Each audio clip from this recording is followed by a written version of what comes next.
보는 동안 동안이 되는 채널 닥터셀리 권준현입니다. 자, 오늘의 주제는 눈밑 꺼짐인데요. 제가 동안에 있어서 이 눈밑을 정말 중요하게 보는 이유가 있습니다. 이 동안은 결국에 얼굴이 편안해 보이냐 이 싸움인데, 이 눈밑 꺼짐이 있으면 얼굴이 아무리 정돈돼 있어도 사람들이 피곤해 보이냐, 또 잠 못 잤냐, 컨디션이 왜 이렇게 안 좋아 보여, 이 말을 듣게 되는데요.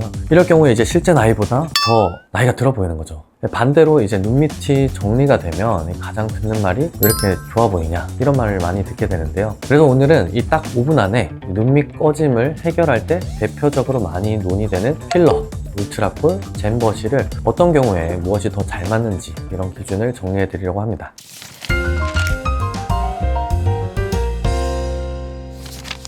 자, 먼저 눈밑 꺼짐 10초 자가 체크인데요. 거울을 보면서 10초만 체크를 해보겠습니다. 웃지 않아도 이 눈물고랑이 길게 보인다. 그리고 또 이 페임, 눈밑 페임 때문에 조명 아래에서 음영, 그늘이 진하게 생긴다. 또 피부가 얇아서 뭔가 푸르스름하게 비쳐 보이는 느낌이 있다. 자, 이 세 가지 중에 뭐가 중심이냐에 따라서 선택이 달라질 수가 있습니다. 원인 구분이 정말 필수적인데요. 이 눈밑이 페이는 원인은 굉장히 다양하게 나타날 수가 있어요. 피부, 지방, 근육, 뼈 이렇게 다양하게 나타날 수가 있고, 피부 같은 경우에는 이제 피부가 나이가 들게 되면서 얇아지는 경우에 피부가 얇아지면서 이 주름이 생기게 되고 안에 있는 혈관이 비치게 되거나, 아니면은 우리가 눈 같은 경우에 막 잘 비비게 되면 색소 침착이 생길 수가 있어요. 그런 원인이 될 수가 있고, 또 지방 같은 경우에는 눈 밑에 볼록하게 지방이 있는데, 어릴 때는 그 지방을 받쳐주는 지지대가 있어서 튼튼하게 이걸 잡아주는데, 이게 나이가 들게 되면서 그 지지대가 약해집니다. 이 힘이 약해지면서 이 지방이 밀려 나오게 되는 거죠. 그러면서 눈밑이 불룩하게 되고, 또 그 밑은 또 꺼져가지고 더 뭔가 패어 보이는 그런 느낌이 될 수가 있고요. 또 우리가 나이가 들게 되면 뼈도 뭔가 좀 줄어들게 돼요. 눈 구멍이 커지게 되면서 뭔가 조금 더 꺼져 보이는 그런 원인들이 다양하게 나타나게 됩니다. 그래서 이런 원인을 정확하게 파악하고 그 원인에 따라서 이걸 채우는 방향이라든지, 뭐 탄력을 주는 방향이라든지, 피부를 개선시키는 방향, 뭐 이렇게 다양하게 선택해 볼 수가 있기 때문에 그 원인을 정확하게 의사가 파악을 해서 치료를 선택하는 게 가장 중요할 수가 있는 거죠. 치료에 대해서 몇 가지를 제가 말을 해드리도록 하겠습니다. 첫 번째는 이제 필러인데요. 필러는 단순하게 이제 볼륨을 채워주는 역할을 하게 되는 거죠. 필러 같은 경우에는 이제 눈밑 꺼짐에 있어서 가장 많이 선택을 하게 되는 옵션인데요. 장점은 분명합니다. 이 볼륨이 부족해서 꺼져 보이는 타입 같은 경우에는 그 부분을 채워주게 되고, 또 아까 지지대가 약해진다고 했는데 그 지지대를 또 받쳐서 강하게 해주는 그런 역할도 하게 됩니다. 하지만 이 필러를 선택함에 있어서 그 성상이라든지 그런 걸 다양하게 선택하게 되는데, 논문들도 보면은 이 눈밑 꺼짐의 타입에 따라서 필러를 해야 되는 케이스인지 하지 말아야 될 케이스인지 그걸 이제 정리해 놓은 논문들도 있고,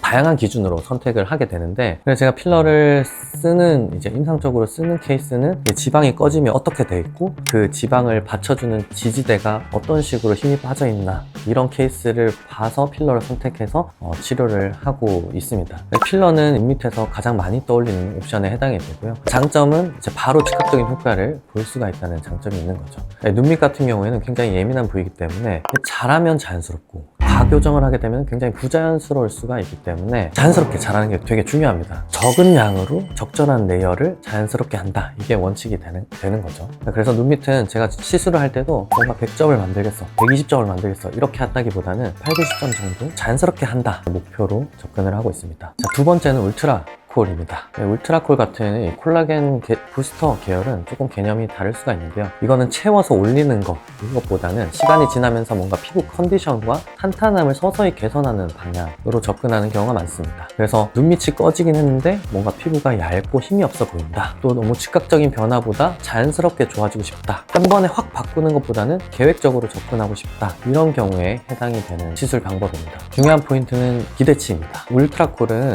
즉시 볼륨이 딱 채워지는 느낌과는 조금 다를 수가 있고, 서서히 차오르는 효과를 기대할 수가 있습니다. 보통 이제 한 달 간격으로 3회 정도 시술을 하게 되고요. 필러에 대해서 거부감이 있으신 분들에게 많이 사용하게 됩니다. 그래서 정리를 하면 울트라콜은 눈밑을 안전하게 또 자연스럽고 장기적으로 접근을 할 때 선택하는 카드라고 이해하시면 될 것 같습니다.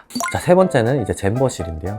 눈밑 개선의 유지를 조금 길게 하기 위해서 선택하는 카드고요. 필러만 시술했을 때는 즉각적인 효과는 있지만 유지력에서 조금 아쉬운 경우가 있을 수 있습니다. 이 잼버실 같은 경우에는 이 콜라겐을 생성하는 실인데요. 이 실을 같이 시술을 했을 경우에는 조금 더 유지력이 긴 거를 체감을 할 수가 있고요. 그래서 저 같은 경우에는 경우에는 필요한 부분에 있어서는 잼버실로 어느 정도 기본 뼈대를 잡아주고 필러로 약간 디테일하게 보완하는 방식으로 조합 시술을 선택하고 있습니다. 그래서 세 가지 선택 기준을 딱 세 줄로 정리를 해드리겠습니다. 자, 꺼짐이 뚜렷하고 볼륨 보완이 우선이면 필러를 자연스럽게 선택해 볼 수가 있고, 피부가 얇고 자연스럽게 장기적인 개선을 원한다면 울트라콜, 페임이 심한데 유지력을 중요하게 생각하면 잼버실을 같이 하는 그런 시술을 선택해 볼 수가 있을 것 같습니다. 눈밑 같은 경우에도 딱 하나의 케이스로 정리된다기보다는 여러 가지 시술을 조합해서 하는 케이스가 많고요. 눈밑 꺼짐은 단순하게 꺼졌네가 아니라 동안 인상을 좌우하는 피곤해 보임 스위치라고 생각할 수가 있습니다. 그래서 오늘 영상에서 꼭 기억하실 건 이겁니다.